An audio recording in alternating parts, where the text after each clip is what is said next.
After being exclusively a PlayStation owner for the past 10 years, I just got my hands on an Xbox Series X.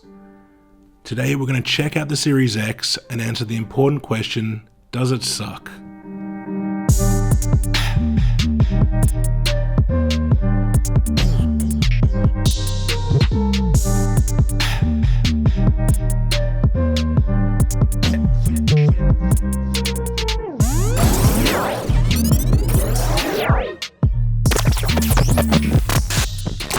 This video is brought to you by cdkdeals.com. CDK Deals is a website dedicated to getting you the best prices on games and software, and right now you can get an OEM Windows 10 Pro key for an insanely low price. Whether you're building a new PC, upgrading the OS on an older computer, or even repairing a PC, you're not going to find a lower price for genuine Windows 10 Pro keys. Just find the key that you need and enter the exclusive discount code PS20 to get a further 20% off. Right now with this exclusive offer you can get a genuine Windows 10 Pro key for the insanely low price of just $15.90. You can also check out securely with PayPal, and once the payment's cleared you'll get instant access to your key both in your account and in your email inbox. In order to activate your new copy of Windows 10, just search Activate under Windows and type in your key. So if you want to learn more, be sure to click the link in the description below. Before we get started, I just want to mention that the winners for the PS5 faceplate giveaway will be drawn by the time I upload my next video, which is roughly a week from now. So if you haven't entered and you want to, there's still a chance. So the Series X is actually still pretty hard to get a hold of with most stores out of stock, but I happened to actually win this Xbox through a raffle. I bought a number in the raffle and that number happened to be the first number which was drawn in the lotto, so that was pretty lucky. A couple of days ago it arrived and I finally got a chance to see what the Series X is all about. When it comes to the unboxing experience, Xbox are definitely doing something right. When you unbox any product, the goal is to make it special and memorable, and I can see that Microsoft have made a point of doing that with the Series X. All it took was a custom box design, and it really does give you the feeling that you're actually uncovering something especially premium when you open it up. Compared with the unboxing experience of the PS5, Sony didn't really make a huge effort to make the experience memorable, given it was basically just inside a box with cardboard inserts.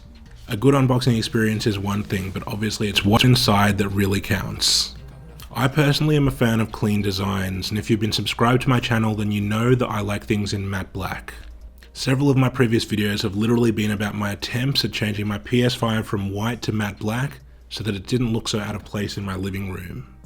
Although the only thing with the Series X being such a unique and thick shape, it's not really ideal to fit into your typical TV unit. In my case, I literally have to tuck this thing behind the TV over to the side and hope that it fits in. When it comes to the interface of the Series X, I've heard that this was something that was left unchanged between the Series X and the previous generation. Presumably this is because a lot of people like the interface and how it works. For me personally, I was definitely confused when I attempted to navigate around the various tiles that make up the menu. In my opinion, it wasn't exactly intuitive. I'm sure all the Xbox users out there are shaking their heads thinking I'm stupid, but this is just my initial impression. The design of the interface looks nice and clean, so no real complaints there. It's just that the navigation was a little bit confusing at first. The Xbox controller is a nice looking piece of kit with its black on black design, and I've heard from so many people that it's the more comfortable controller to hold and play with compared to PlayStation. So I was definitely very keen to get it into my own hands and see if that really was the case. It's a lot smaller than the DualSense, and your hands are kind of angled in towards each other when you're holding it. One thing that struck me when I first tried it was the buttons are so loud and clicky. To me, this just doesn't feel premium, it felt kind of tacky. Compared with the DualSense, which is a lot softer without the loud clicks. But on the other hand, a friend of mine said the opposite when he picked up the DualSense. He found it too squishy, so I guess that's just a matter of preference. But overall, when it comes to controllers, I prefer the size and feel of the DualSense, and can't overlook all of the awesome new features like the adaptive triggers and the haptic feedback.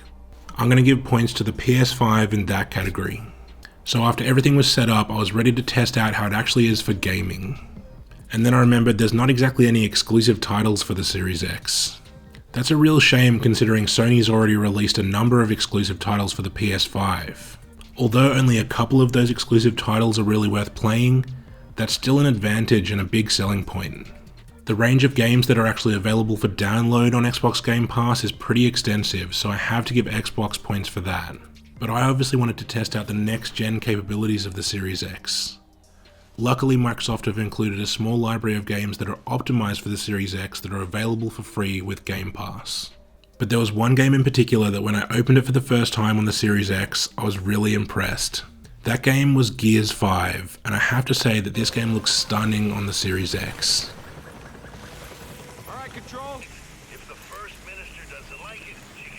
The amount of detail and the crisp graphics running at 4K 60 is honestly quite a sight to see.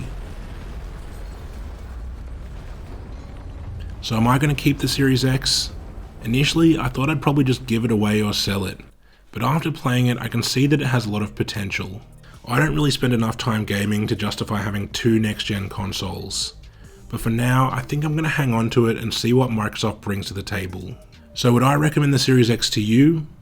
Well, the PS5 and the Series X cost roughly about the same, and they're also almost identical when it comes to computing power. So really, it just comes down to a matter of preference. You also need to consider whether there are currently or going to be exclusive games that are only available on either one of these consoles. And you also need to consider whether there's a unique feature that one or the other offers that's important to you. For me personally, I prefer the DualSense controller from the PS5 as well as the general user interface of the operating system. I think most of the time that I'm going to want to play a game on a console, I'll be reaching for the PS5 controller. But let's see if that changes over time. That's going to wrap it up for this video. If you're new here, take a look around at my other videos, and if you like what you see, consider subscribing. As always, thanks for watching, stay safe, and I'll catch you at the next one.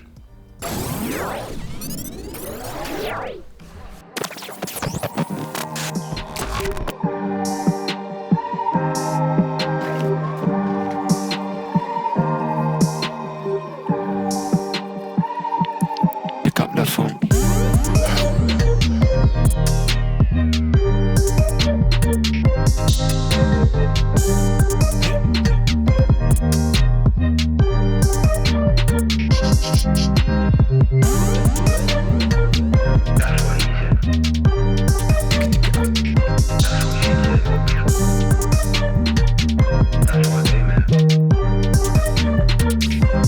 Pick up the phone.